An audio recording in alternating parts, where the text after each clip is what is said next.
Welcome to the Low Redzone Draft podcast, the first episode with me, Simon Clancy, and my special guest, my good friend, Mr. Kyle Krabs from A to Z Sports. How are you, mate?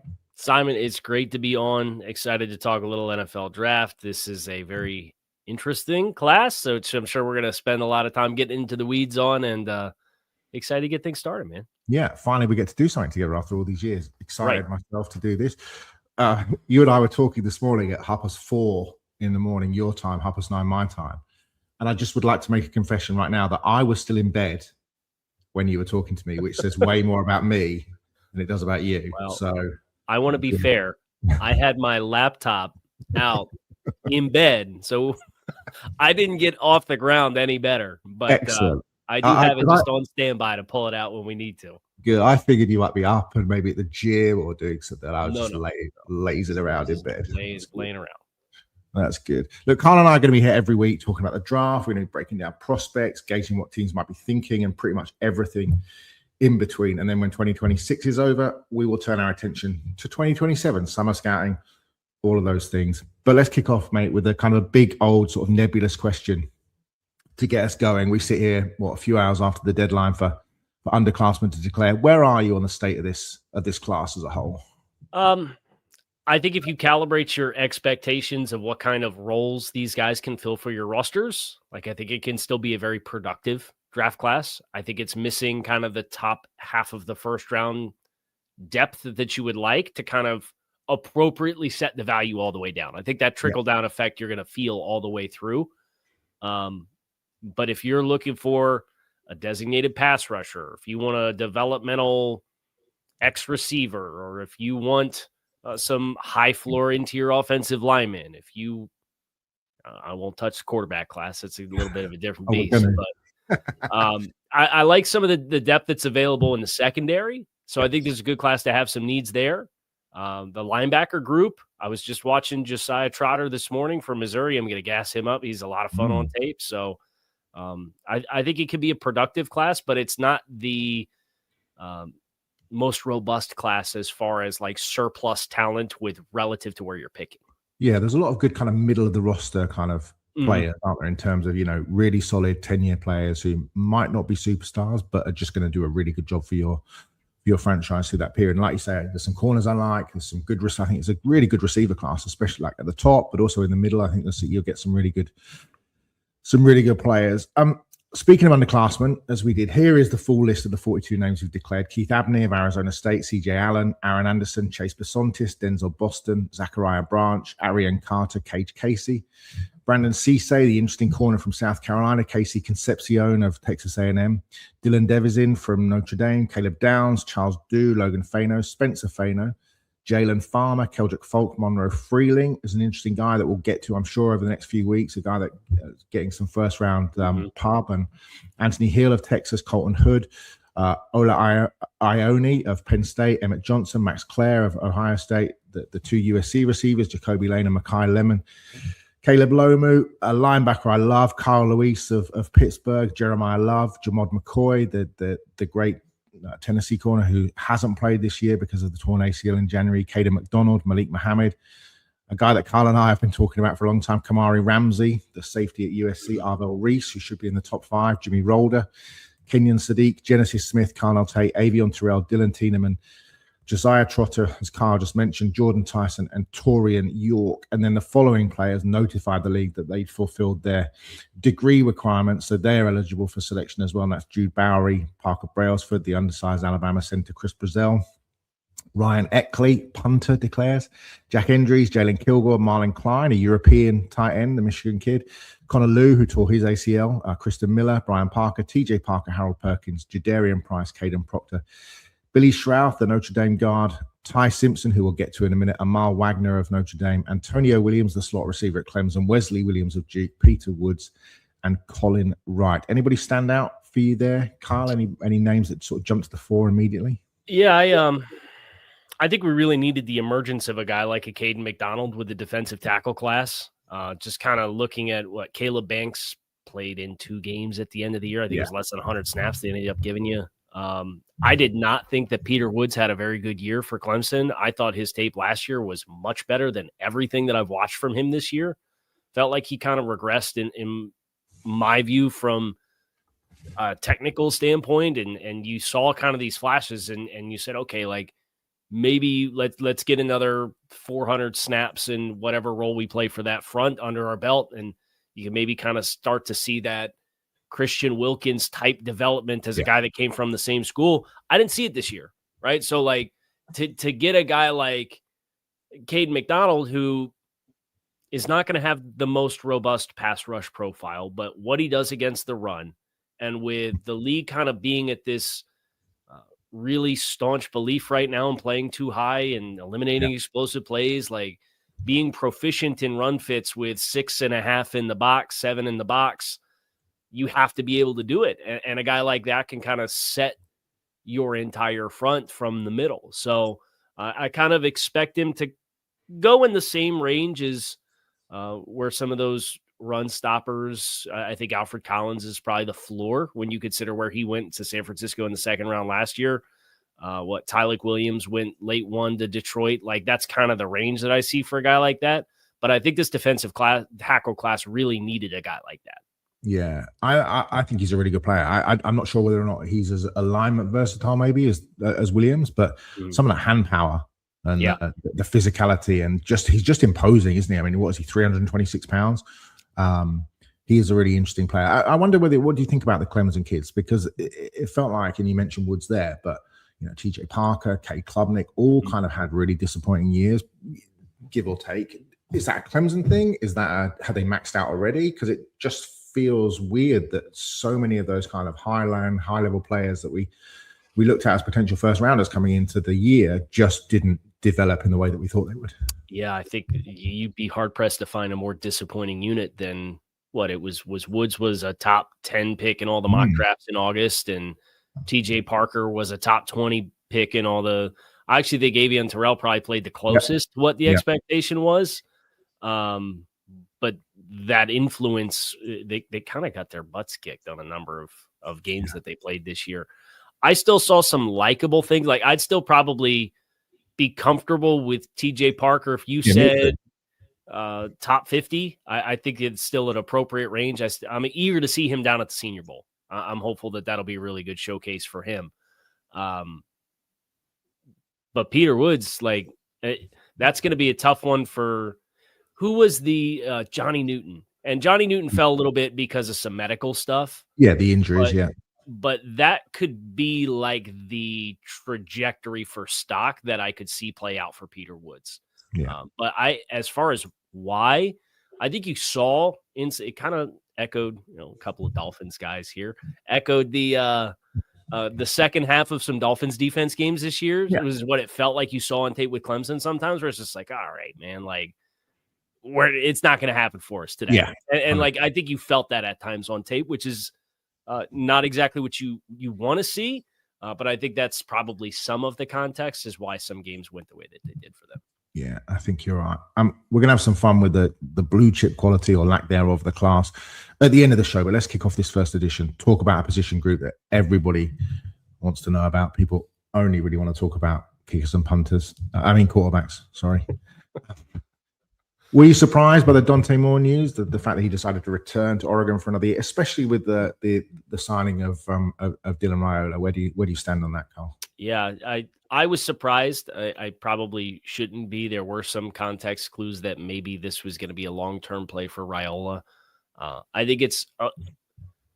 I have a hard time faulting a kid for going back to school, and I do think he should benefit from more time. But I also can't help but have what happened to Drew Allar in the back of my mind. And Allar got hurt. You can't control if you get hurt or not.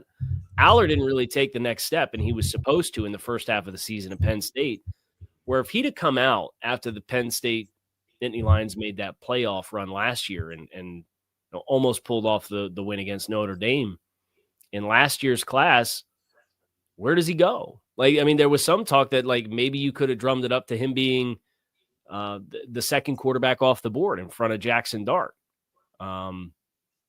Would it have actually played out that way? I don't know. But I do think it is a risk, and I know NIL helps to mitigate the risk. But if I were Dante Moore and I'm looking at the landscape and the supply and demand, and I know I'm going to get drafted early, it would have been a hard decision for me to make to justify coming back, just because I do think that there is risk that's involved with him coming back in what should be a class in 27 that everybody's eager to crown as like the next best thing. It'll be better than this year's class for sure.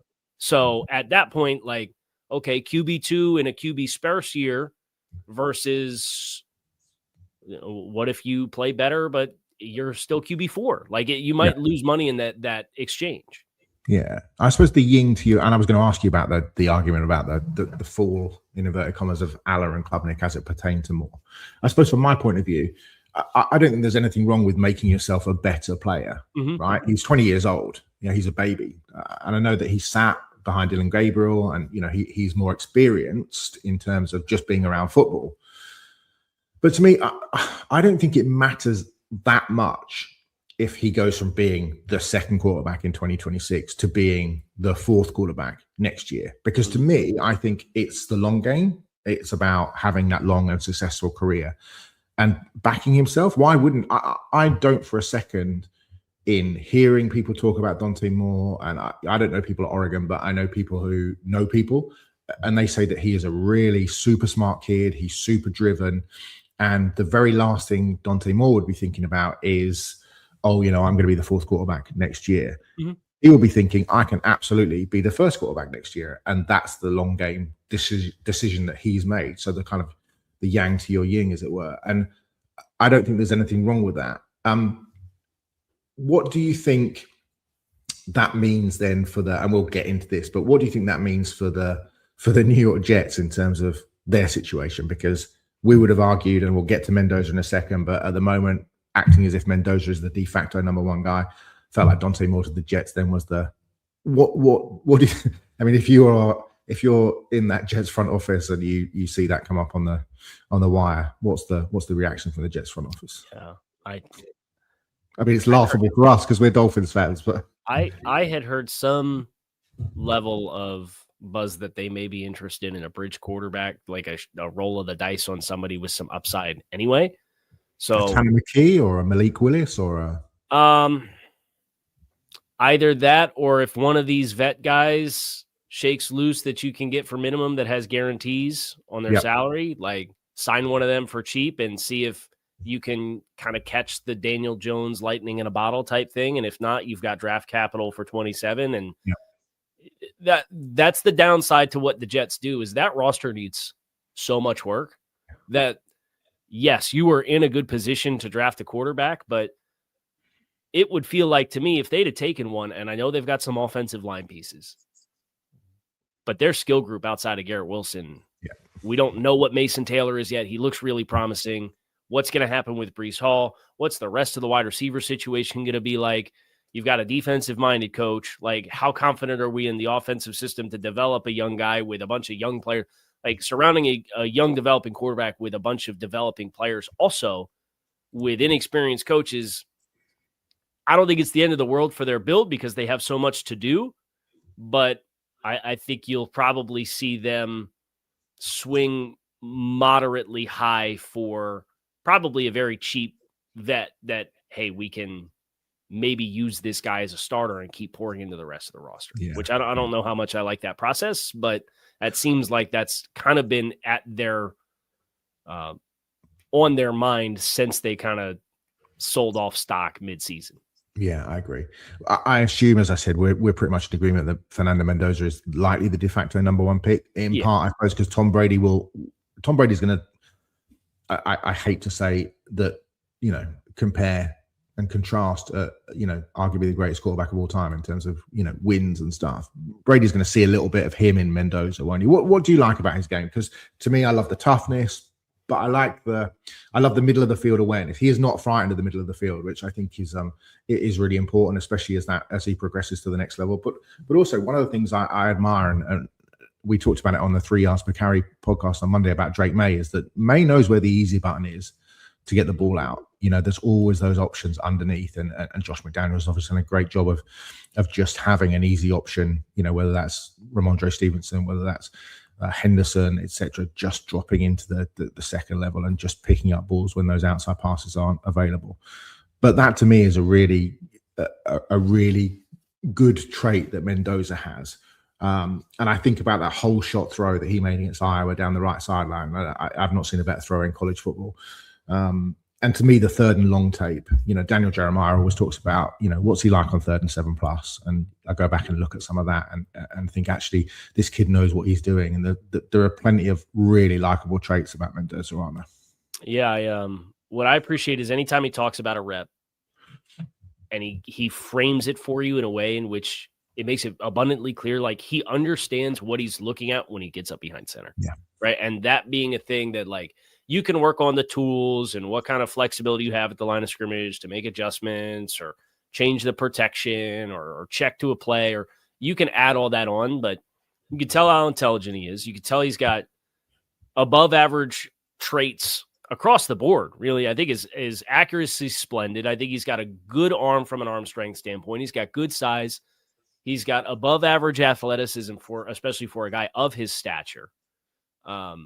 And you pair that with, like, that's where Tom won, right, is up here between the ears. Yeah. And to have Mendoza be as mature as he is pre-snap and processing and identification of coverages, and this is what they were trying to do. And I knew that if I looked at this guy, I can manipulate that defender to throw the ball here. He was breaking down the touchdown pass to win the game against Penn State is the one that really stands out.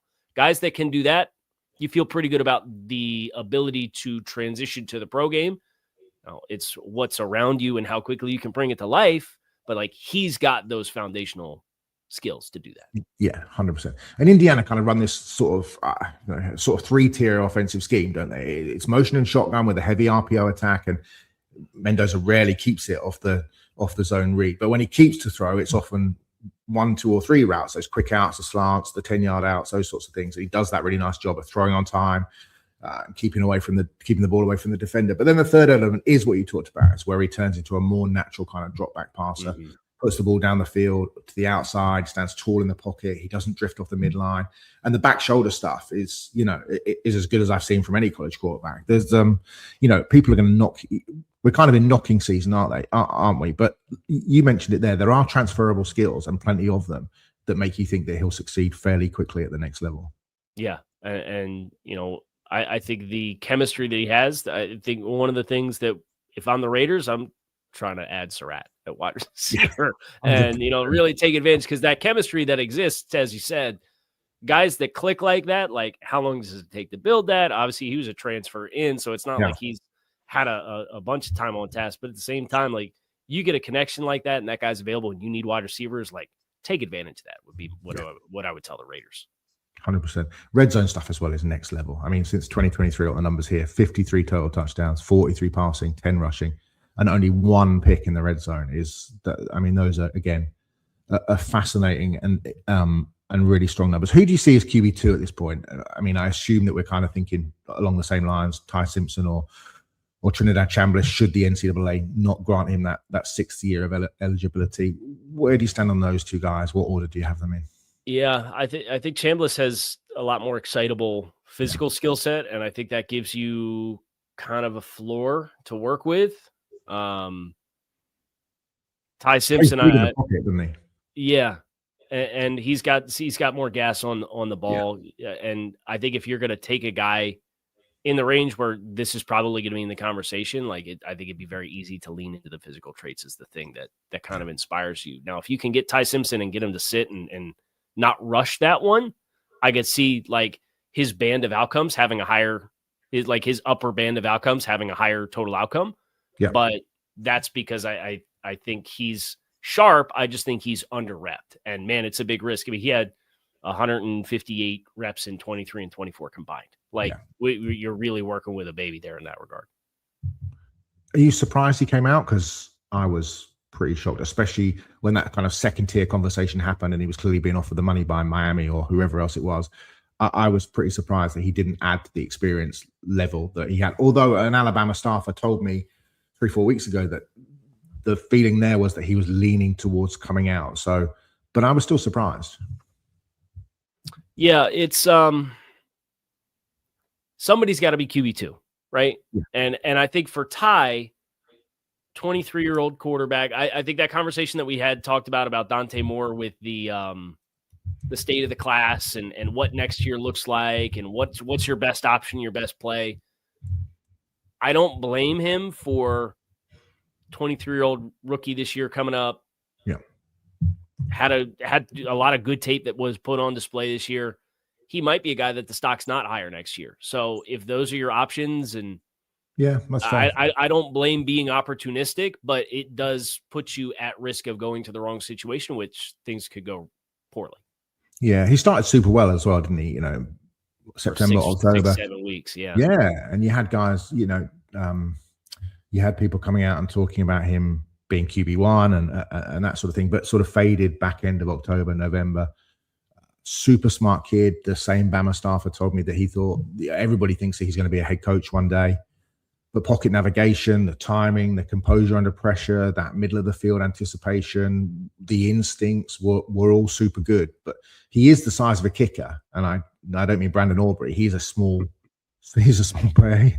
You know, he's a Zendejas, not a Brandon Aubrey, isn't he? He's a small guy. Whereas Chambliss, I know he is small, but you know, I mentioned it earlier on. He plays big in the pocket. I like the accuracy, the ball placement, the how he creates out of structure. Do you think that if the NCAA don't grant him that final year, that he might be that sort of Lamar Jackson type in terms of somebody sneaking into the back of the round and using that 5th year option to draft him? I'd be surprised if he got that hot. I kind of see him in that, the Tyler Shuck range. I think is like, in a perfect world, that's probably where I would have that conversation with both Chambliss and Ty Simpson. Yeah. Perhaps the most interesting question in the quarterbacks to me is actually who you have as 4 and 5. And I'll give you my 4 first. That would be Garrett Nussmeier. You and I were aboard the Nuss bus for. I have not gotten off the Nuss bus. I still believe.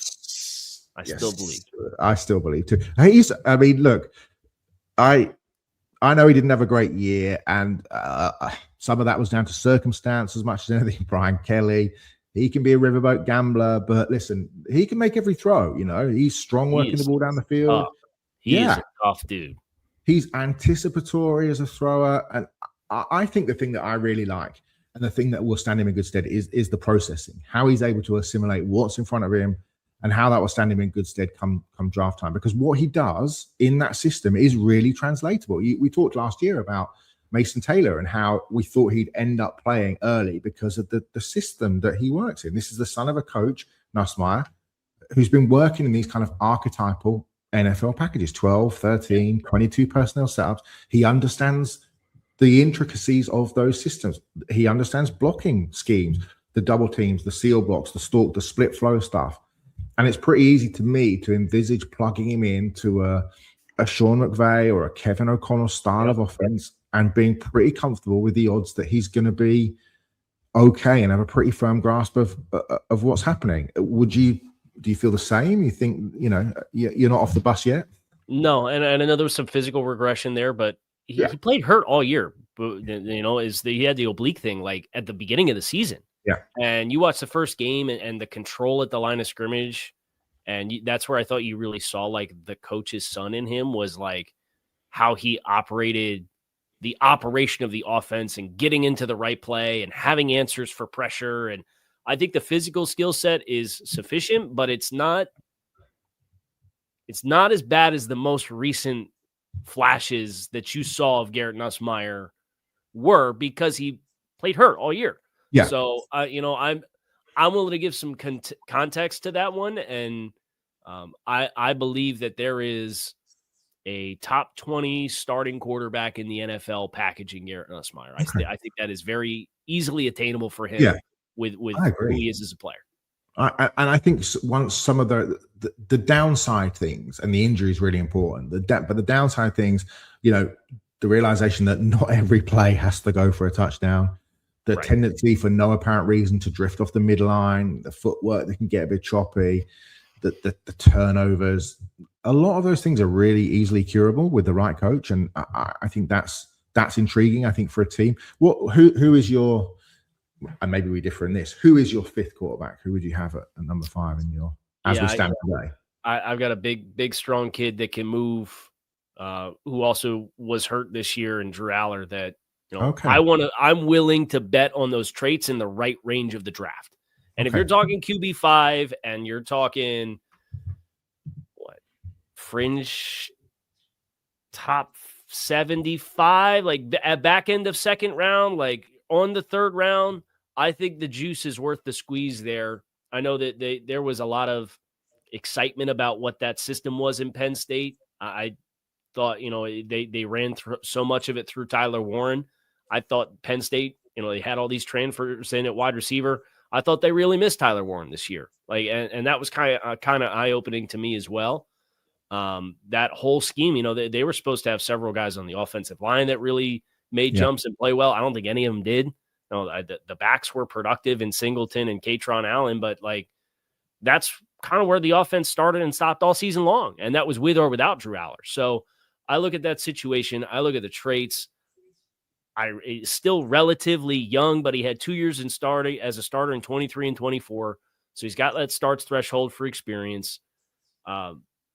It's not always the most natural, but man, if you could get it to click, and in this class, I'm willing to take the bet there and put it. He looks like an NFL quarterback, doesn't he? I mean, he's a big dude, 6'5", 234. I mean, he is to me, I just couldn't get over the kind of the up and down tape and I go back and I watched the Villanova game at the start of the year and it was so ugly, Carl. I just was like, this is, he was generating fewer explosives than ever whilst he was putting the ball up for grabs more, but he does have that kind of physical power that, the torque on the ball, and, there is plenty to work with. Again, I suppose as we talked about with Nussmeier, if you can get with the right coach and he doesn't have to play early, he is an awfully big Cleveland Browns fan and they are in desperate need of a quarterback. So you just never know. Swinging the bat to that, you think they'll roster 6 quarterbacks going into training camp again this year like they did last year? Let's hope so. I mean, I dread to think who's going to take over there and have to work that out. I've gone kind of wild card a bit because somebody mentioned to me early in the season, just sent me some cut-ups of this guy running the ball. And it was just literally this kind of big, lanky dude just kind of cannoning off people in the run game like this kind of crazy giraffe on acid, a sort of a raw FBS Ryan Tannehill.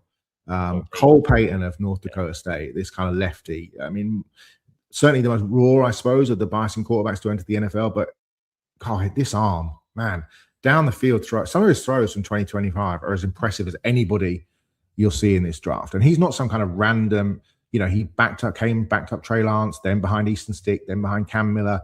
They played him sort of under center, and even when he wasn't starting and just in some sort of run formations, so he could just kind of get into the game before finally getting his chance to start. But he was a Gatorade Player of the Year in the state of Nebraska, a state champion. He is just this ridiculous blend of downfield thrower with this kind of slightly elongated throwing motion and kind of a kid that can just tear up the yards with his legs. What do you think of Payton? Have you seen much of him? Yeah, I've seen enough to know that the traits are there, right? Yeah. And he looks like a man amongst boys playing at the FCS level, which is exactly what you want for a quarterback in that regard, right? Like, I remember when Carson Wentz went to the Senior Bowl that year, and I remember seeing him on that field, and it was like, okay, like very clearly the talent discrepancy does not exist here. Like, feel pretty comfortable about him projecting as an NFL quarterback, and who knows what that career would have looked like without the injury in Philadelphia in 2017. But I think Payton has a chance to not inject himself into like that stratosphere of the quarterback class per se, but like the offseason program is a big opportunity for him to kind of, and I know NDSU is one of those bigger FCS programs, but it's still off the beaten path for the casual draftnik and the casual sports fans and football fans. So I expect him to, in the same vein as Drew Allar, like both like big, strong, traitsy guys with like the ability to push the ball down the field. I think Payton's a little bit, he certainly at least this year played a little bit more instinctive. But the wild card there is, of course, he did that at FCS. So how do you balance that out? So I think we're kind of in the right range of, if you're going to be picking outside like a sure thing and you're talking mid-round quarterbacks, they better have ceiling, right? Like, because if you're just drafting the Saints drafting Jake Haener in the 4th round or whatever year that was, it's like, well, very clearly the ceiling there's a backup. Yeah. So why would you use the pick in the middle rounds for a guy like that? So the fact that we're in QB5 and we're talking about guys with traits, I think shows that we have the right perspective on like what you should be hoping for, even if the risk is a bit higher. Yeah, absolutely. We'll get to some other guys over the next few weeks. Kate Klubnik, Taylor Green, the quarterback that people talk to me about. We've got some bills to pay. Alf is here. He's going to pay them for us. This show is brought to you by Factor. New year, big goals, no time to cook. Factor makes it easy with fully prepared meals designed by dietitians and crafted by chefs, so you can eat well without the shopping or cooking. Quality, functional ingredients including lean proteins, colorful veggies, whole food ingredients, and healthy fats. 100 rotating weekly meals, so you're not looking at the same old boring 5 or 6 or even 40 meals. You get 100 new meals every week to look at. Head to factormeals.com/3yards50 off and use the code 3yards50 off to get 50% off your first Factor box plus free breakfast for 1 year. This offer is only valid for new Factor customers with code and qualifying auto-renewing sub purchases. Make healthier eating easier with Factor. And of course, Upside. Financial resolutions are great, but let's be real. Budgets don't reset on January 1st. Between post-holiday credit card bills and getting back to your regular routine, cash is tight. That's why there's Upside. The free Upside app gets you cash back on gas, groceries, and dining. The 3 things draining your wallet right now. Over 100,000 participating locations means cash back opportunities are everywhere you already go. And yes, it's cash back. No points you'll never use, no credits that expire. Money you transfer straight to your bank account. Here's how it works. Open the app, claim an offer, pay with your card like normal, and get paid. That's it. Upside has given back $1 billion to its users. To find out how much you can earn, download the free Upside app and use promo code 3YARDS, that's the number 3, yards, to get an extra 25 cents back for every gallon on your first tank of gas. That's an extra 25 cents back for every gallon on your first tank of gas using the promo code 3YARDS. And of course, Underdog. Football playoffs are here, and Underdog is the best place to get in on all the gridiron. Playing on Underdog is easy. Just pick whether your favorite players will go higher or lower on stats like touchdowns, receiving yards, interceptions, and more. Get your picks right, and you can win up to 5,000 times your cash. I happen to really, really like this week going higher on a 0.5 Drake May interception, meaning all he has to do is throw 1 interception, and going higher on 0.5 Josh Allen interceptions. Now, this is not a homer picking against the AFC East quarterbacks. This is about a bet on the Texans and the Broncos. In my opinion, the 2 best defenses in all of football. So all they got to do is just grab a pick each, and you win. So what are you waiting for? Download the app today and use a promo code 3YARDS to score $75 in bonus entries when you play your first $5. That's promo code 3YARDS. Underdog. Make picks. Win money. Be 18 plus, 19 plus in Alabama and Nebraska, 19 plus in Colorado for some games, 21 plus in Arizona, Massachusetts, and Virginia, and present in a state where Underdog Fantasy operates. Terms apply. See assets.underdogfantasy.com/web/play and get terms _DFS_.html for details. Offer not valid in Maryland, Michigan, New Jersey, Ohio, and Pennsylvania. Concerned with your play? Call 1-800-GAMBLER or visit ncpgambling.org. In New York, call the 24/7 HOPE line at 1-877-8-HOPE-NY or text HOPE-NY 467-369. Back to you, Simon. Welcome back to the second half of the Low Redzone Draft Show. Myself, my special guest, Carl Krabs. We're about to begin draft season properly. We've had football season. Now it's draft season, the next 3 months leading up to the draft, at the All-Star games, etc. So, Carl, before we get out of here, give me your top 10 guys, okay? Best players only, not how you think they'll come off the board, just your top 10. And then as we go through the rest of these All-Star games and the Combine and the Pro Days, we can come back to this in 3 months' time to see if our top 10 is still our top 10. Do you want to give me your 10 or one at a time? How do you want to do this? Give me your 10. And yeah, I'll give you the 10 that I have. I have Caleb Downs. You going 1 to 10 or 10 to you're going 1 to 10, aren't you? I'm going 1 to 10. Love it. Do it. Caleb Downs, safety, Ohio State. Really, so much I think you could do with a player like that. I think is really excitable. I am still very much in on Ruben Bain. Okay. I am not fading the arm length. at all. I think if you have problems with Ruben Bain because of his arm length, I think that's says more about you than it does about Ruben Bain. So I'm in there. I think he's really impressive. I think Arvell Reese at Ohio State has the ability to be like the deluxe version of what Jalen Walker was. I think Reese is better off the ball. Walker went top 20. I think that's a player you can do a lot of damage with, especially a lot of these sim pressure schemes that want to have guys coming from depth or playing off the ball and rushing the passer, but being able to get up on the edge. I think that versatility is very helpful for him. Jeremiah Love, running back from Notre Dame. I think it's a very clean prospect. I love the size. I love the explosive play element that he has and how he blends those two things together. Fernando Mendoza, quarterback, Indiana. I have it number 5. Number 6 for me. I wanted to buy on Carnell Tate. Okay. I'm going to leave Jordan Tyson as the first wide receiver, though. Interesting. Because I really love his game. We'll get to receivers as we go. I really love his game. Yeah, the injuries really concern me. They really concern me too. Good. So okay. It's weighing out Carnell Tate, and I think Tate's an X that can, you want to develop him to get down the field, but right now he's like a big-bodied Z to run the vertical stuff, and so that to me is the conflict I have with Carnell Tate. Tyson, I think, is a more do-it-all type of player, but if we're going to put the injury risk off to the side, I'm going to put Tyson at number 6 as my wide receiver 1. Okay. Positional value be damned. Sonny Styles, linebacker, Ohio State. Impact linebackers in today's day and age, with the way that they can bridge the front to the kind of space you have to play with the safeties on the back end, are a huge deal. And I see so much very easily translatable elite traits with Sonny Styles. So I think this kind of underscores, like, we got a running back, we got an off-ball linebacker, we got a safety, we got an off-ball linebacker, and also like that's the kind of class we have, right? But I have Sonny Styles next on my list, and then I'm gonna go Mansour Delane and Gerard McCoy back-to-back at corners. Okay.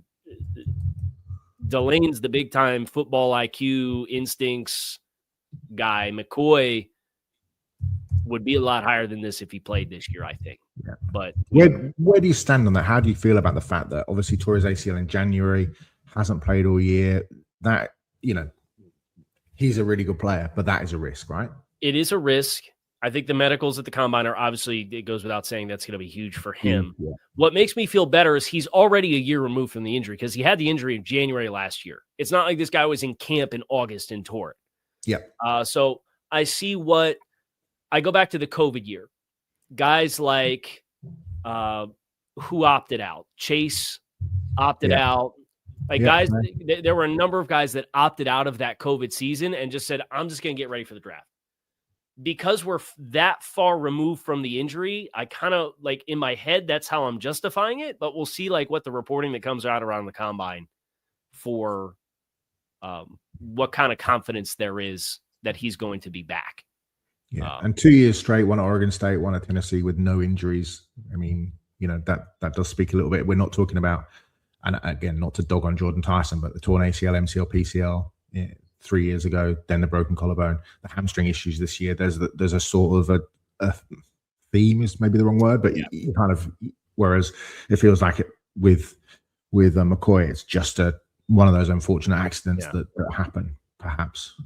I think I owe you one more, right? Yeah, one more, number 10. Francis Mauigoa. Okay. I mean, we've got pretty much the same.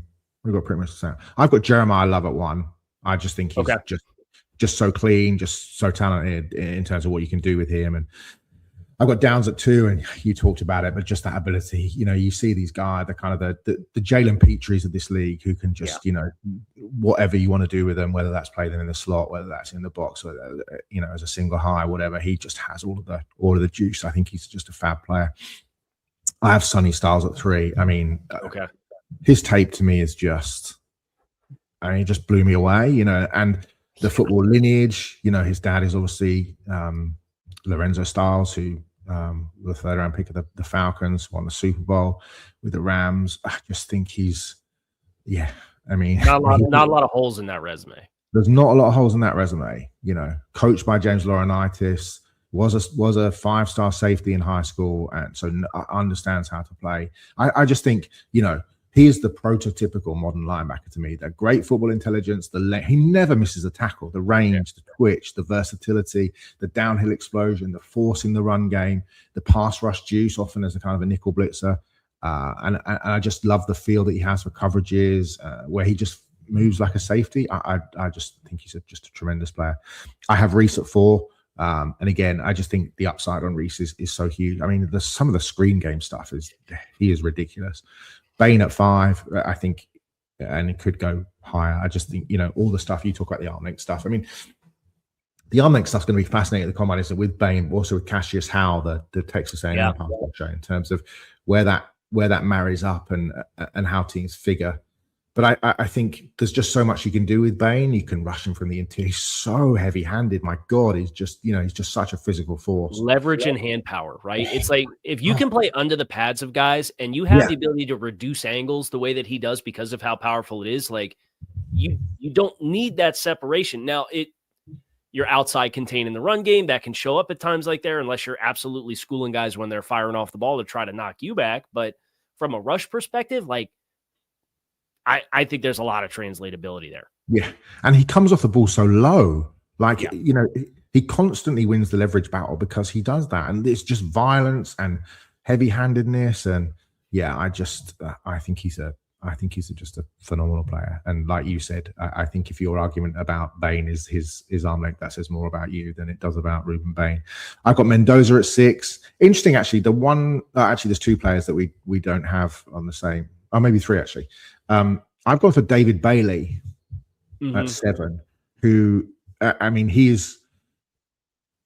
thought he was much improved against the run this season, which is obviously not what we're talking about him about. But he led the FBS in pressures with 70. I mean, his pressure rate at the final 3 seasons in college was 22.1%. And if you think that Will Anderson's was 18%, Jared Versus was 18.3, Abdul Carter 21.7, Ruben Baines is 14.4. I just think he's so super traitsy, just so explosive. And he's one of the most explosive players off the ball that I've, go back to that Utah game against Spencer Fano and Caleb Lomu. I just thought he was, I thought his speed off the edge is frightening. I've got Marioga at 8. I've got Carnell Tate at 9. And actually at 10, I've got a player who I just can't get away from how much fun he is. And that's Makai Lemon, the UFC receiver, who is just a sort of if you're going to tell me that you're going to get a sort of a jumped up kind of Amon-Ra St. Brown type, who's just physical and, he's the Blitnikoff winner, just his football IQ, that to me is just so important in the game in 2026, because, we're talking about like reduced splits and routes that distribute from all over and being able to read coverages when there's so much zone and so many post-snap changes, the ability to block, all of these things to me are sort of slightly more important than any size or speed points. And I don't think he's slow. I mean, he's 5'11", 197, but he's what do you think he's going to run? Yeah, that's the biggest question for me. Like, I would guess low 4.5s. I would say low 4.52, like somewhere in that ballpark. Yeah. So I mean, he runs away. You don't see him get caught a lot on tape. That's the thing. And he's picking up a lot of kind of chunk yards. He turns into a running back when he gets the ball in his hands. And I think I was trying to look earlier on. I don't have a track and field time for him, so I don't think he's ever run track. But that will be really interesting in terms of. But like he's supposed to be off the field, this kind of absolute kind of workhorse. His family call him like an old soul. He's like the old man is his nickname because he's just like he's so mature. He's so. Yeah, I just think he's a wonderful player, and I think the Amon-Ra St. Brown. I mean, it's a cliche, but it's a cliche because it's kind of true. I really like watching him play, and then I would have had Mansell Delane, who I really like, and had a great year. No touchdowns, no penalties given up this year. He's a really good player. Go on. Sorry, I was just gonna say, what a great move for him to go from Tech to LSU, where like thought about maybe being a top 50 corner if he came out last year, and then to go to LSU and have the season which he did. Like that's the guys that choose to come back. Like if you have a change of scenery like that and you go from the ACC to the SEC and you play as well as he did, like that's how it's done if you're going to make that bet on yourself. And he deserves a lot of credit for the season that he put together. 100%. And also, I go back to last year or 2 years ago when he was with the Hokies, that playing in that zone scheme, and then thrived this year in Blake Baker's man match system with the Bayou Bengals, but also showed that when they switched up to zone, he hadn't forgotten how to play it. The instincts, the range, the diagnostic stuff. I think he's a really good player. But again, I don't know about you. The Senior Bowl will be really interesting, just in terms of what he comes in at, in terms of how tall he is. Because I wonder whether or not he's under 6 foot. He's listed at, I'm just have a look here. He's listed at 6 foot 190. So I'll be intrigued to see what he comes in at. And then just before we get out here, one player then for you who's absolutely getting no publicity whatsoever, but who in 3 months' time may well end up in the first round. And it's that. So I'm going to lean on it being this kind of class, where you have a running back at number 1. I have a safety at number 1. I've got off-ball. We both have another off-ball linebacker and an off-ball linebacker hybrid type in the top 10. Like it's that kind of class. I gassed him up at the beginning. Josiah Trotter. Okay. Man, he's big, 6'2", 240. He's rangy. He's got family lineage. It's Jeremiah Trotter's son. So like you know kind of what you're getting from a football IQ standpoint. Transferred into Missouri. He was formerly at West Virginia. Holy smokes. You get some of this guy slipping blocks and shooting gaps and triggering in the run game with zone drops and how he attacks. I think he's a really explosive and dynamic player. He plays with good hand, but like you see extension ability to deconstruct blocks at the point of attack. His feel for when he's got to scrape and flow. And if we're running outside zone and he's the pursuit backer on the backside, and somebody gets up on the second level, like he's comfortable to take that lane and undercut that offensive lineman that overplays him, but then not fully commit to, I'm just going to chase now. Like he still adjusts his angles, and it's the geometry of pursuit that I think with Trotter that I was really impressed with in traffic, to see how he navigated some of those situations. So in this kind of wild, weird year with safeties and running backs and linebacker, like if you told me that somebody said this is going to be a quality starter for us at the end of the first round and we're going to pick him there, it would not surprise me. Now he's got to blow the testing out of the water, but he's young. He's 20. He's going to turn 21 on April 15th. Yeah. So he'll be 21 on draft day. There's a lot of ceiling, but a lot of like very evident football IQ maturity that exists with a guy like this. And that's a guy that I was really impressed with. The instincts and the heavy-handedness are the two things that and I've not done him properly because I wasn't sure who was declaring, but those are the two things just on first look where you think, wow, the instincts are off the charts, but the hands are just so, and we talked about it with Ruben Bain, just how physical he is with guys. I almost went really left field, and I don't think he will in any way, shape, or form end up in this area. But Malachi Fields of Notre Dame is not the guy I'm picking. But he is 6'4". He's 222 pounds. Yeah. He ran an 11,600 meters. He's a state champion 200 meters. He has a 681 3 cone, 22 miles an hour plus on the GPS. I mean, he is not the guy I'm picking. But I had a hard time kind of keeping it. I think he'll go much higher than people think. But the guy I'm picking is a guy, and I've been Debbie Downer on injury histories throughout this show. But Devon Moore, the cornerback from Florida, who is 6'3", 199 pounds. He's had some injuries, but my God, okay. I turned on the tape and nobody, and this was like, I don't know, early October, nobody was talking about him really at all in terms of like the draft. And I was just looking at him thinking, am I doing this wrong? Like, because this guy has got speed, size, he's long, he's fit, he's so smooth as a mover, he's athletic. He's versatile, play inside, outside. He can play different schemes. He's so intelligent, like his speed turn, his acceleration, his high point, the ball skill. I was just like thinking, why is nobody talking about this? And then Fran Duffy, our friend from the Philadelphia Eagles, Fran put him in a first-round mock. Oh, he let the cat out of the bag on you. Yeah. Oh, thank God. I'm not an idiot. Devon Moore, and again, we've talked about it. If the combine medicals, he gets the all clear. he is a really, really good player. And I think that he could be somebody that moves up pretty highly, potentially, depending on what's happening and whether he gets that all clear. I just thought his tape was outstanding through the year. So Devon Moore.